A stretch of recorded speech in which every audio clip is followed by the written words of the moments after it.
Hello everybody, my name is Bragster and today I'm going to be reviewing The Half of It. Now this is Netflix's new movie. It's a romantic story without being a romantic story. Now it's hard to describe that, but basically if you've watched my elements in film that aren't used often enough, during that I spoke about the fact that there should be a love story where basically the guy doesn't get the girl or the girl doesn't get the guy, and this, I'd like to point out, that is not a spoiler, because she literally tells you that at the beginning. This is not a love story because you don't end up together. Now that's fine for me. I've been waiting for a movie like this. I've been waiting for that moment where I go, bang, you've done it, right? Someone's had the balls to do it. And it started off amazingly. There was a beautiful quote. I'll get it for you now. So, the quote is, "In love, one always starts by deceiving oneself and ends by deceiving others. This is what the world calls a romance." Oscar Wilde. Now, you can interpret that whichever way you want, which is why I love when movies use quotes and quote it on the screen, because for me, you can always just do it whichever way you want, you know, and I love that. There are quite a few lovely quotes in here. It's a feel-good movie. It just made me happy. It made me smile. But boy, in the middle, it took a long time to get somewhere, and I'm not even sure if it did go anywhere. Weirdly, like, you could have probably got away with watching the first half an hour and the last half an hour and have known the whole story.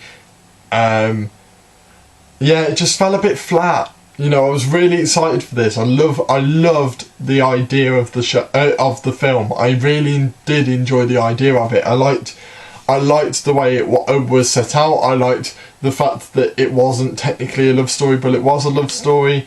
But there were so many things thrown in I didn't think were needed. The religious aspects of the LGBT part should have worked. It should have hit home. It should have been emotional. It didn't for me. I don't know why. I don't know whether that was the execution or what. But it just didn't hit home. It didn't make me feel something. And if you're going to involve rejection to LGBT, you need to make it hit home. You need to make me feel so bad for them. But it seemed like it didn't really dwell on it. And I think it needed to dwell on it more. It was more of a passing comment than it was a lifestyle, if you get what I mean. Even though in the movie it's meant to be a lifestyle. That's what it's meant to be. So yeah, it's a bit meh. It fell flat. I mean, the acting was pretty cool. Emily Chu, I think her name is, in the show. Her character, beautiful character. You adore her. Absolutely adore the ground she walks on. They make sure of that. I just think they could have hit home that little bit more of the LGBT side, especially when they mentioned the religious side. I was like, right, you've got grounds now to really hammer this home, really hammer this home. But they just didn't take it, and they dwelled a bit too much on other aspects, like, the teacher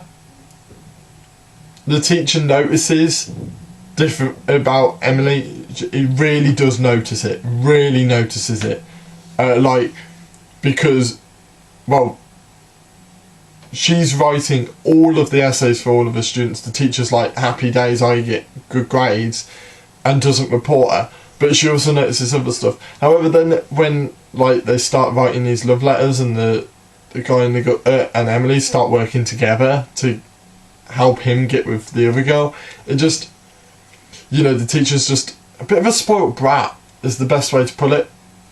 It really is, just a spoilt little brat, just being like, oh, why aren't you writing their essays anymore, blah blah. It's just like, oh, just go away. Like, I get the point, but it's just, why? It wasn't needed. what would have been nice is if the teacher noticed, if the teacher really cared about her, if the teacher's there and notices little changes in Emily's little thing. I would love it if the teacher knew she was LGBT. For me, that would be amazing. If Emily looked really sad and then the teacher just went up and went, I know. It's fine. I know. You know, that really, they could have had an emotional moment. It would have been really nice. It would have been beautiful. And it just really would have added to the atmosphere. And I think, as I keep saying, I think they just didn't allude to it as much, you know. In movies nowadays, you know, it's a big factor. LGBT is a massive factor in life, in movies, in everything. They need to be portrayed correctly. And I think if you portrayed it in a way where she was the hero, an absolute hero, you know, in this place where she wasn't going to be accepted, she still stuck to her way, she still loved the same people she would always love, she never changed that. For me, that would have been perfect. That would have been a beautiful thing to do in the movie. I just think the teacher would have added to that if the teacher knew the whole time. I think they alluded to the fact that the teacher knew. I've got an itch. I think they alluded to the fact that the teacher knew. But they didn't. Just go with it. Just go with it. There's so many things you could have gone with here. So many things. There were so many avenues you could have explored, and they just didn't. They just didn't. Oh, that's just annoying, man. Because I really wanted to love this movie. You know me with movies. I'm the Mr. Positive. I could have quite easily called this channel Mr. Positive.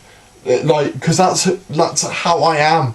I'm positive about so many different things. About movies in general. I love loads of different aspects. I will watch anything. But it just didn't hit home. It didn't make me feel something, and it should have made me feel something. You know? I wanted to be gripped, and it didn't grab me by the throat and drag me into the story.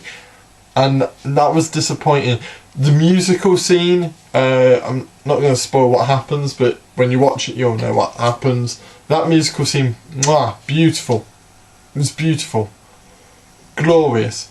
The couple of romance angles, one I didn't think was going to work, but it worked. In the end, because of what happens in the church and all of this, it works. It works with the guy being arrogant, and it works with her, you know, finally standing up for who she is. The other romance angle, oh, why? Just let them be friends and stuff. Like, don't change anything. Don't make things more complicated than it needs to be. This should have been just a very straightforward movie. This is why I don't mind love and romance movies, because they are straightforward. Point A, point B, you get from there to there, happy days, everyone's happy. So why didn't you go for that? I want to be positive, you know.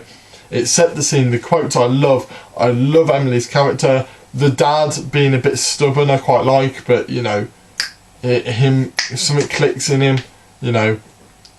There's a little callback at the end to something that happened earlier on in the movie, and that's cool as well.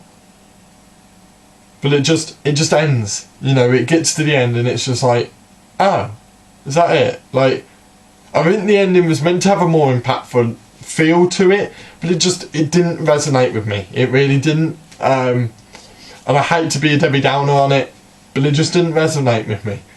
There are so many things they could have done, and I don't think they did. You know, I think in this one, her not getting the girl the romance angle of no one getting each other worked. It did work. I did appreciate that, but I think they could have got away with, you know, them being together. And I know that's like an element in film that I thought, you know, it should have been used more often. You know, they could have got away with it, but I think it worked. I just think it would have worked if everything else was impactful. If everything around it was amazing, you know. It was I don't know, it'd be like having pigs in blankets, which is sausages with bacon wrapped around it, and the bacon being awful, and then the sausage being amazing. You'd want to take the sausage out of the bacon and just have it on its own, but with a pigs in blanket you can't. With a very good wrapped pigs in blanket, you can't take them out. So, you know, that's how it felt. It felt like you had to eat it all at once, and it left a sour taste, even though it should have been amazing. That's the best way I can put it across to you. I'm gonna stop being a Debbie Downer. I'm gonna leave it as this. Am I being a bit harsh? Put that down in the comments down below. What did you think of this movie? You know, it's new. Go away and watch it. Tell me what you thought. You know, it would be really nice to hear what you thought about this movie. So put that down in the comments down below. Hit that like button if you like this video, and subscribe for more. I've got a lot coming out, so you subscribe, you won't miss a thing. So yeah, thank you guys for watching, and I will see you in the next video. See ya!